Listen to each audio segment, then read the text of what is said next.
Most people believe learning English means studying grammar rules, memorizing vocabulary lists, and listening to English in the background.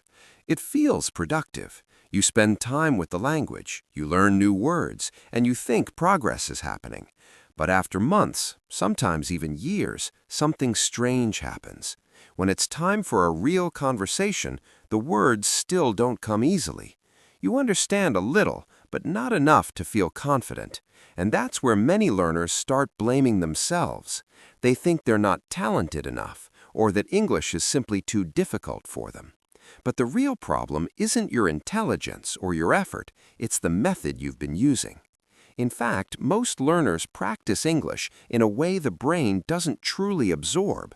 And once you understand this, everything starts to change.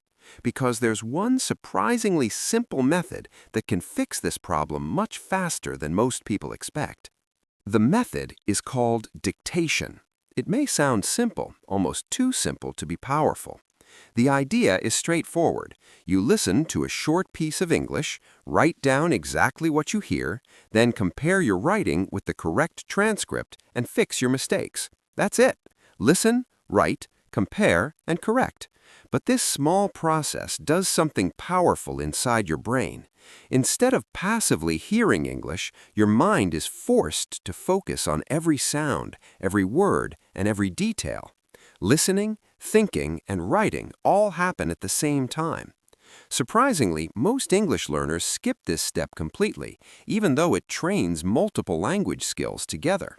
And that's exactly why it often works faster than many traditional study methods. But the real reason dictation works so well isn't what most people think. Dictation works fast because it turns passive listening into active listening. Normally, when people listen to English, their brain relaxes, words pass by, and many details are missed. But with dictation, your brain cannot stay passive. You must pay attention to every sound and every word. Slowly, your ears begin to notice things you never heard before, small sounds, word endings, and how words connect together in real speech. When you hear a sentence, write it, and then correct your mistakes, your brain processes the information much deeper. This combination of listening, writing, and correcting creates stronger memory and sharper listening skills. Over time, your brain becomes better at decoding real spoken English. This is why many learners suddenly start understanding English faster. But knowing the method alone isn't enough. The way you practice it makes all the difference. To practice dictation effectively, you don't need long lessons or complicated tools. Start with a short audio clip, about 10 to 20 seconds. First, listen to it once without writing anything. Just focus on understanding the general idea. Then, play the audio again and begin writing exactly what you hear. Don't worry if you miss some words at first. Replay the audio as many times as needed until you complete the sentence.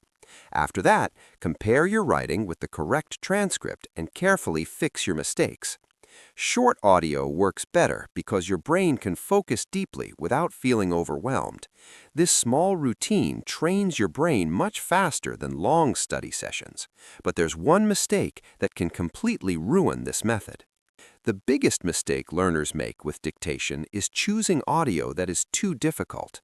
When the audio is far beyond your level, your brain becomes frustrated instead of learning. The ideal level is when you understand about 60 to 70% of what you hear. This way, your brain is challenged but not overwhelmed. Another important rule is to keep your practice short and consistent. Just 10 to 15 minutes a day is enough. Long sessions are not necessary. Consistency is what trains the brain over time. When you practice this way, something surprising starts happening. Your ears slowly begin to recognize patterns in spoken English. Words that once sounded fast and confusing start becoming clearer. And little by little, English begins to feel natural instead of difficult.